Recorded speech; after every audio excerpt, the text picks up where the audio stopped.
بسم الله الرحمن الرحيم. معاكم مصطفى احمد خميس، شريك في مؤسسه تركي.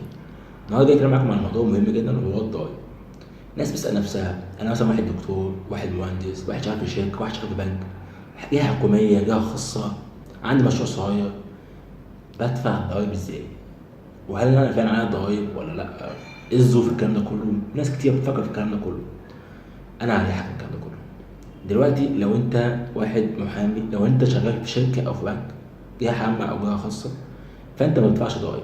المكان اللي انت بتشتغل فيه هو اللي بيدفع الضرايب، او انت من الاخر بتاخد المرتب بتاعك مخصوم منه الضرايب بتاعتك. فانت بالنسبه لك مش عادي لا موضوع الضرايب ده خالص.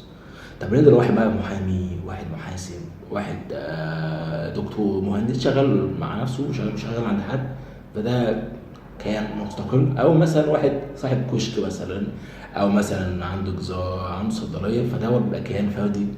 ده بيتحسب بقى الضرايب بتاعته ازاي؟ بيتحسب على نظام الشرايح معين. دلوقتي لو انت دخلك في السنه 6500 جنيه، ما زادش عن كده، فانت راجل معفي من الضرايب، ما بتدفعش ولا مليم.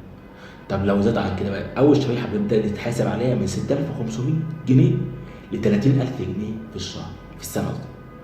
فبتتحاسب عليك 10% من دخلك الكلي. طب الشريحه الثانيه من 30% ل 45%، 30000 جنيه ل 45000 جنيه، تتحاسب عليها كام؟ 15%. طب من 45,000 جنيه ل 200,000 جنيه، تدفع كام من دخلك الكلي في السنة؟ 20%. طب ب 200,000 جنيه اللي فيما بقى الآن أي رقم بيطلع بعد كده، مليون، اتنين، زي ما أنت عايز فوق، بتحسب عليك ضرايب 22.5% من دخلك الكلي بتاع السنة. بس كده، دي الحسبة البسيطة بتاعت الدخل بتاع الضرايب بشكل بسيط جدا. شكرا جدا.